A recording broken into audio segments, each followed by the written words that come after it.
Salam sejahtera Malaysia, denyut nadi suara rakyat bergema di channel ini. Terima kasih kerana bersama-sama dalam channel ini. Untuk mendapatkan berita terbaru setiap hari, sila tekan butang subscribe, like dan share. Malaysia kita punya, cintai Malaysia aku, kita jaga kita. Sila tekan butang subscribe, like dan Salam sejahtera Malaysia, denyut nadi suara rakyat bergema di channel ini. Akhirnya Zahid Hamidi tampil. Setelah itu ini bising-bising, UMNO nak keluar lah, MCA, MIC nak keluar lah. Yang terbaru ini, hampir pasti pula kali ini ya. Hampir pasti gerakan hampir pasti mau keluar. Tapi ini ya, Zahid kata mereka dahaga nak jadi kerajaan semula. Pelbagai kaedah dilakukan. Itu kata Zahid Hamidi. Ingat, Zahid Hamidi PAS dengan UMNO pernah bersama-sama dalam muafakat nasional. Kesatuan diorang waktu itu kuat juga. Jadi memang Zahid tahu banyak gaya, banyak PR. Zahid amat fahamlah macam mana gaya-gaya orang PAS ni. Jadi mungkin betul lah. Apa pendapat kamu pula? Apa pendapat anda? Anda setujukah bahawa PAS ni mereka pembangkang lah, bukan PAS saja, bersatu pembangkang. Pembangkang ni, Perikatan Nasional ni sebenarnya hanya dahagakan untuk jadi kerajaan semula. Maka dengan itu perbagailah kaedah digunakan. Dari kaedah A, B, C, D, E, F, banyaklah kaedah dia. Sampai banyak kaedah yang bikin pening kepala, pelik-pelik pun ada. Zahid enggan mendedahkan parti pembangkang mana yang sebenarnya menghantar wakil bagi berjumpa beliau dan Datuk Seri Anwar Ibrahim untuk berunding membentuk kerjasama pada pilihan raya PRU akan datang. Dalam pembangkang ada berapa aja pun, bukan banyak pun. Presiden UMNO merangkap pengerusi BN itu, berkata pihak terbabit sanggup melakukan pelbagai kaedah kerana dahagakan untuk menjadi kerajaan semula. Bagaimanapun timbalan PM itu berpandangan bahawa kerajaan perpaduan yang sedia ada ini mesti diperkukuhkan selain untuk menyerahkan keputusan penting berkaitan langkah politik seterusnya kepada kepimpinan utama kerajaan. Beliau kata, apa dia kata? Mereka memang pernah berada dalam kerajaan, betul lah. Mereka memang pernah dalam kerajaan. Kini mereka jadi pembangkang dan mereka dahaga nak jadi kerajaan semula. Pelbagai kaedah lah dilakukan. Itu buat tak jadi, buat yang ini. Itu buat tak jadi, buat yang ini. Tunggang ini tidak berapa ngam, lupakan tunggang yang lain pula. Yang ini sensasikan, tak berapa nak jadi, sensasikan hal yang lain pula. Benda kecil disensasikan sehingga ditunggang menjadi tunggangan politik pun ada juga. Jadi itulah yang mungkin maksud kepada apa yang disebut oleh Zahid Hamidi ini. Okey, jadi beliau ketika ditanya berkata demikian ketika ditanya sama ada wakil parti pembangkang itu ada kaitan dengan kabar angin, kononnya PAS akan bekerjasama dengan Pakatan Harapan. Pelik. Jadi kalau bekerjasama dengan Pakatan Harapan mesti DAP akan dibuang. Okey, pada 23 Jun yang lalu, timbalan Presiden PAS Datuk Seri Tuan Ibrahim Tuan Man akhirnya dilaporkan berkata parti itu tidak mempunyai sebarang keinginan untuk menyertai kerajaan PHBN sebagaimana dakwaan yang tular ketika pilihan raya kecil Sungai Bakap bulan lalu. Beliau dipetik berkata tiada sebab wujudnya perbincangan antara parti itu dengan kerajaan perpaduan, sedangkan mereka tetap dengan pendirian bahawa tidak akan mendukung kerajaan pimpinan Perdana Menteri Datuk Seri Anwar Ibrahim. Suka hati hampa lah. Kalau hampa ada pemimpin yang lebih baik daripada Datuk Seri Anwar Ibrahim, dipersilakan. Tapi setakat ini saya nampak tiadalah. Tiadalah. Dan saya pun fikir Datuk Seri Anwar Ibrahim tidak juga terhege-hege untuk mau PAS masuk dalam kerajaan. Janganlah perasan. Okey, denyut nadi suara rakyat bergema di channel ini. Jangan lupa tekan butang subscribe, like dan share. Bye-bye. Salam sejahtera Malaysia, denyut nadi suara rakyat bergema di channel ini. Nampaknya paling ramai orang suka tajuk berita ialah Muhyiddin Yassin jadi Perdana Menteri semula. Kedua, Perdana Menteri Datuk Seri Anwar Ibrahim tumbang letak jawatan. Ketiga ialah UMNO keluar daripada kerajaan. Keempat ialah ADUN UMNO keluar sokong Perikatan Nasional. Dan itulah tajuk-tajuk berita yang betul-betul menerima banyak view. Nampaknya orang mau tengok Muhyiddin jadi Perdana Menteri sekali lagi. Tapi ada satu komen yang memang cukup masuk di hati saya lah. Dia kata begini, lantiklah Muhyiddin Yassin Perdana Menteri lagi kalau nak tengok negara Malaysia bankrupt. Dia punya komen tu memang padu lah. Okey. Kemudian untuk yang tajuk kedua itu, Datuk Seri Anwar Ibrahim tumbang letak jawatan itu, bagi saya itu langsung tidak masuk akal lah. Itu tajuk sebab itu impian orang walaun. Mereka memang mau tengok Anwar Ibrahim tumbang. Kenapa dong mau tengok Anwar Ibrahim tumbang? Saya pun tidak tahu kenapa. Kenapa mau cepat sangat itu saya Anwar Ibrahim tumbang? Ada juga komen yang saya baca dalam komen-komen itu bilang sebab mau selamatkan anak menantu, mau selamatkan diri sendiri, sebelum masuk penjara mesti selamat dulu. Macam begitulah komen-komen dia. Jadi saya pun tidak pasti kenapa orang suka tengok berita Datuk Seri Anwar Ibrahim tumbang letak jawatan. Kemudian satu lagi yang famous juga, Zahidah Midi letak jawatan. UMNO keluar kerajaan, MP UMNO keluar. Ini memang betul menarik perhatian orang. Apa memang betulkah orang mau tengok UMNO keluar daripada kerajaan Madani? Apa kelebihan yang UMNO dapat kalau dia keluar dari kerajaan Madani? Saya pikir tidak ada apa-apa kelebihan, tidak ada apa-apa keuntungan, malah banyak kerugian.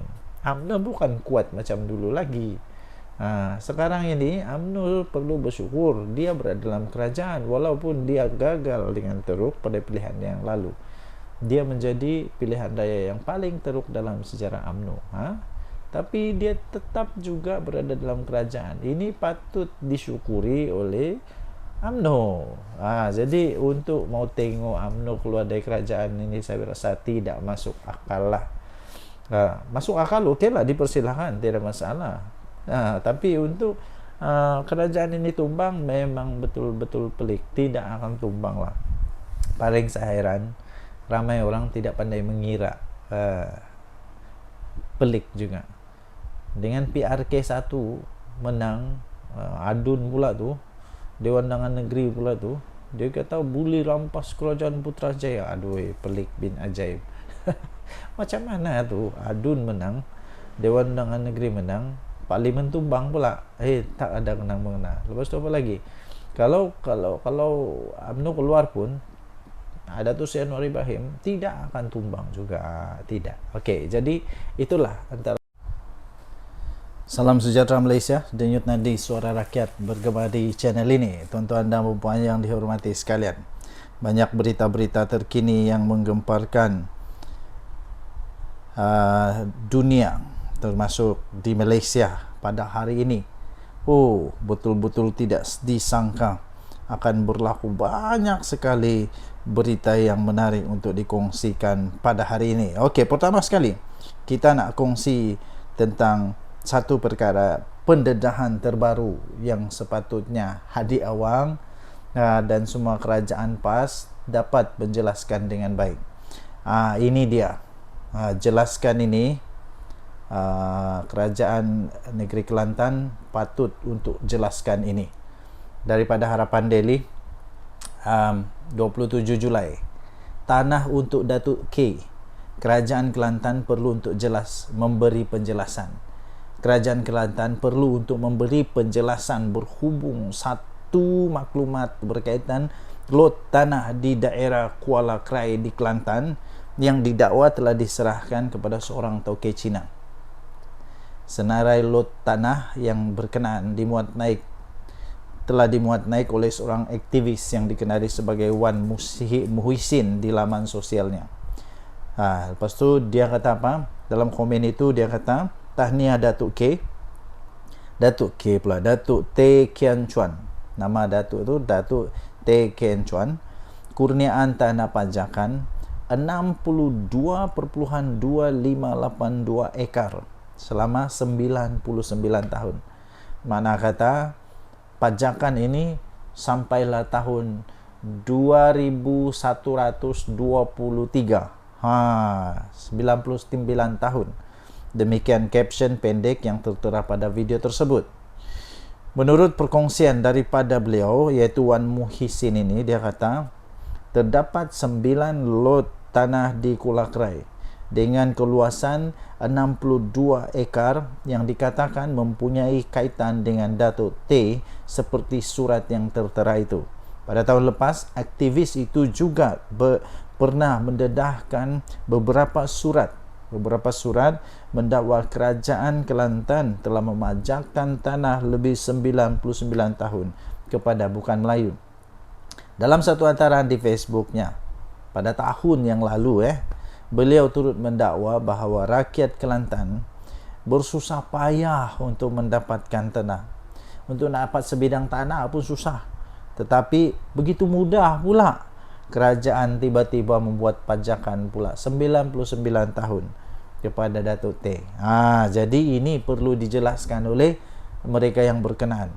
Sementara itu di ruangan komen TikTok ada netizen lah beri komen. Antaranya komen dia apa? Woi, inilah pemimpin ular mak. Ini bukan ulamak dia tulis nih, ular mak. Anak sendiri diabaikan, anak kera disusukan. Hebat demo, kata Hussein X Menkris. Kemudian dia kata lagi, jangan kutuk, ada dalil nanti. Sindir Zafir Zakaria. Nanti kejap lagi adalah dalil. Kemudian dia kata, terus ada satu lagi daripada Kreatif PP. Dia kata, teruskan bongkar sin, terbaik.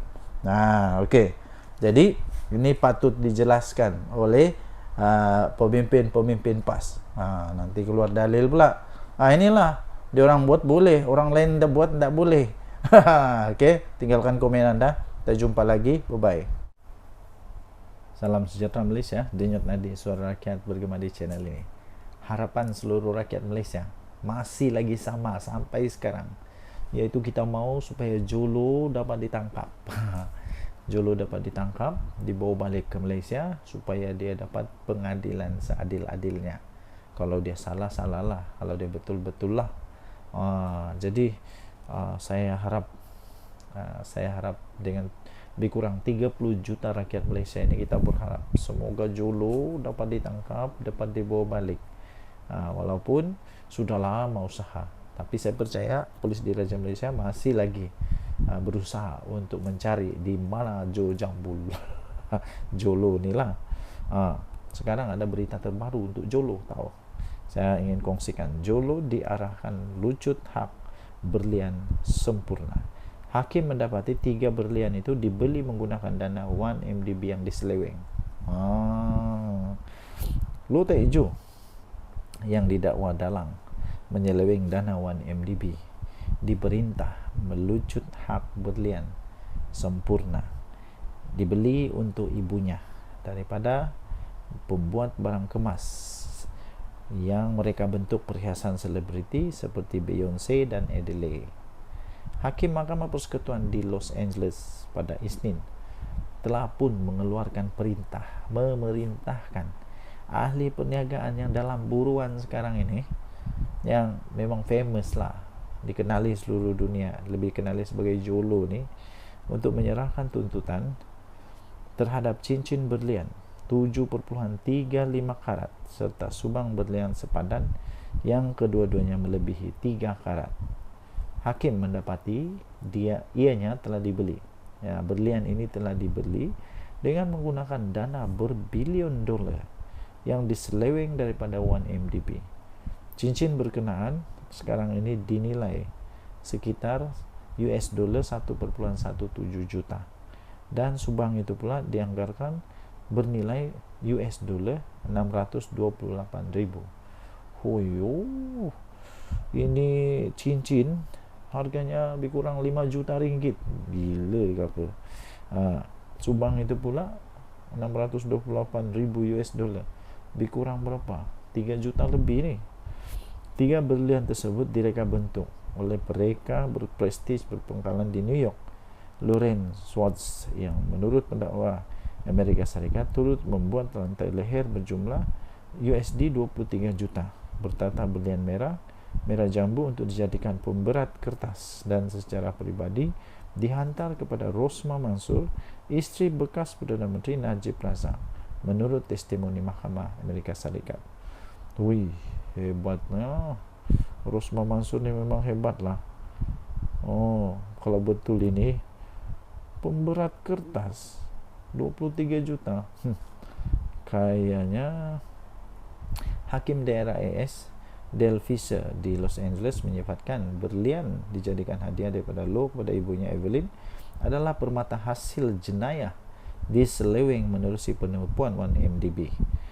Low Taek Joe masih diburu oleh pendakwa oleh pihak berkuasa Amerika Serikat dan Malaysia. Pada Jun, Low Taek Joe mencapai persetujuan dengan Jabatan Keadilan Amerika Serikat untuk mengembalikan aset lebih 100 juta US dollar didakwa diperolehi dengan menggunakan dana 1MDB. Dia dituduh bersama bekas pegawai perbankan kumpulan Goldman Sachs yang disabitkan pada perbicaraan di New York pada 2022. Pada itu, dalam kes yang berkaitan, bekas peguam 1MDB Jasmine Low diarahkan pada Isnin melucut hak lakaran pensel lukisan Pablo Picasso berjudul Trois Femmes Nues et Buste di Home yang dibeli sekitar 1.4 juta US dollar. Jasmine Low yang didakwa oleh pihak berkuasa Malaysia dan memberikan keterangan terhadap Najib tahun ini juga bersetuju menyerahkan US dollar 25,000 dalam akaun bank Swiss menurut arahan ditandatangani pada Isnin oleh Visa. Daripada FMT, anda boleh layari ini di FMT. Ni Jolo diarah lucut hak berlian sempurna 23 Julai. Denyut nadi suara rakyat bergema di channel ini. Jangan lupa tekan butang subscribe, like dan share. Malaysia kita punya, cinta Malaysia, kita jaga kita. Bye bye.